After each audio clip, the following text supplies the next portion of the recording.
Texas's new offer, which is Aaron Thomas. I am very excited to talk about this guy because he's very raw, but he is a physical freak. So this guy is 6'7", 300 pounds, can obviously put on more weight with that frame. He's very, he's not ranked very high at all. 585 nationally.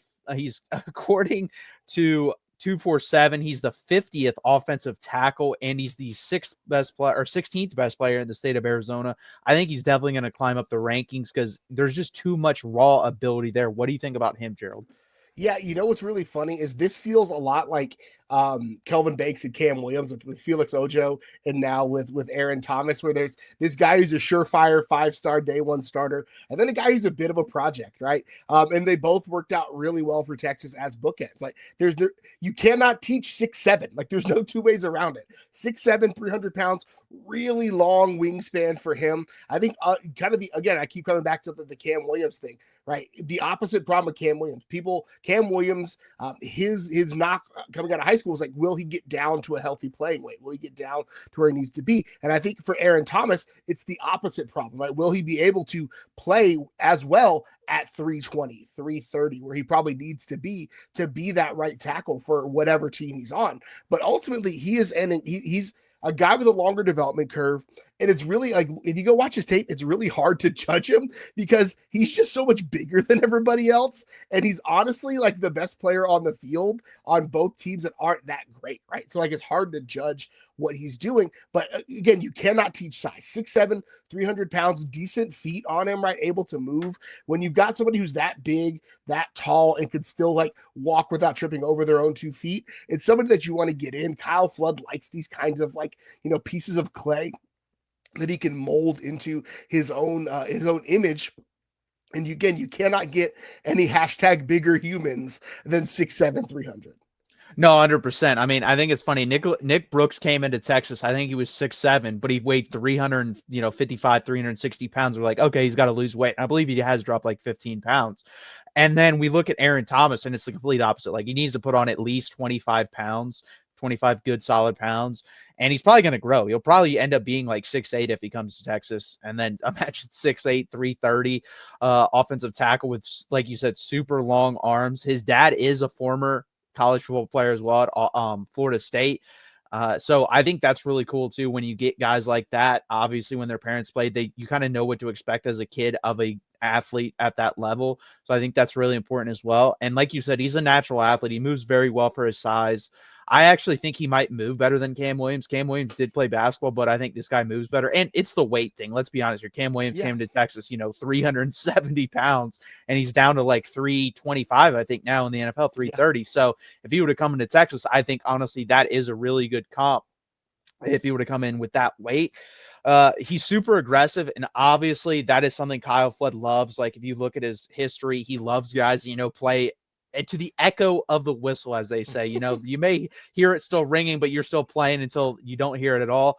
So I do think he fits in really well with that. And like you said, Kyle Flood said it first thing out of his mouth on text, I want big humans. Well, this guy fits that bill, and he's just scratching out the surface. Like, if we get this guy on campus and we put on 25 pounds and we teach him good technique, you're talking about a guy that could easily be, in my opinion, like a second, maybe even first round pick, because he's just, it's not normal for someone that age to already be 6'7" and a good solid 300 pounds. Like, he's not out of shape at all. So really good tools to work with there.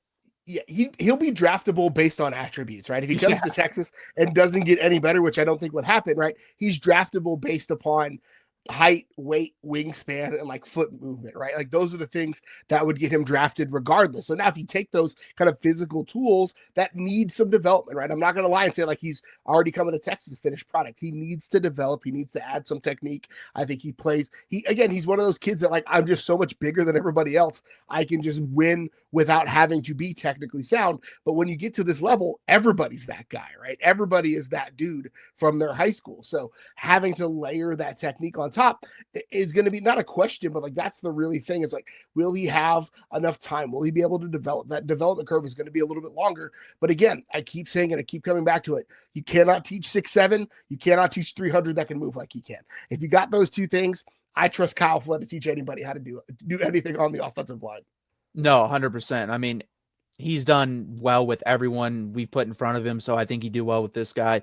And also, I think he brought up a really good point. You know, you land your 4 or 5 blue chip guys, 1 or 2 of them play right away, and then the rest kind of ride the bench, get ready to play down the road. And you saw that. Kelvin Banks slides in, plays right away. Cole Hudson slides in, plays right away. Then the next year, Devon Campbell's ready to go. He plays. Then 2 years down the line, you have Cam Williams ready to go. So that's what I think this guy is. I think this guy's at least 2 years, honestly. I don't maybe, I mean, if everything went perfectly, I could see a year, but I think it's going to be 2 years. Whereas like Felix Ojo, John Turntine come in, one of those guys honestly probably plays right away.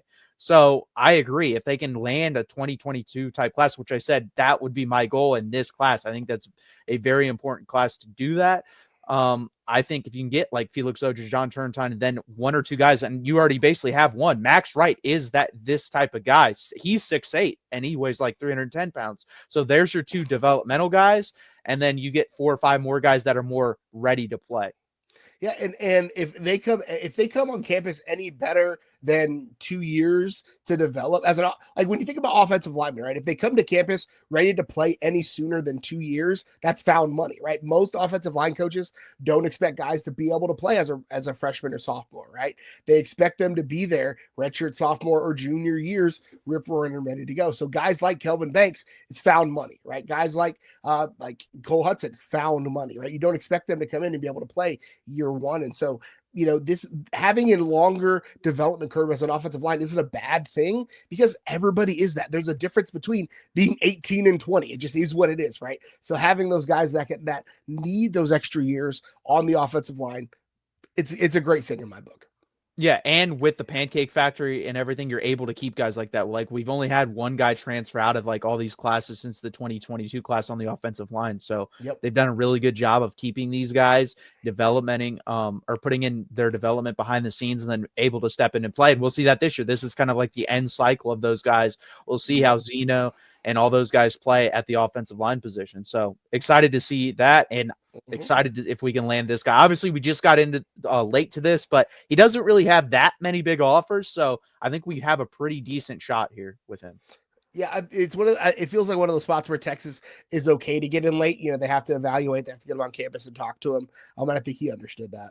Yeah, 100%. And we met with him in person too. So I think they realized, hey, listen, I think this guy is definitely a take if we can get him and definitely go, go all out with him here. So that does it for the Aaron Thomas offer. We appreciate you guys sticking around. Please hit that like button. Please subscribe.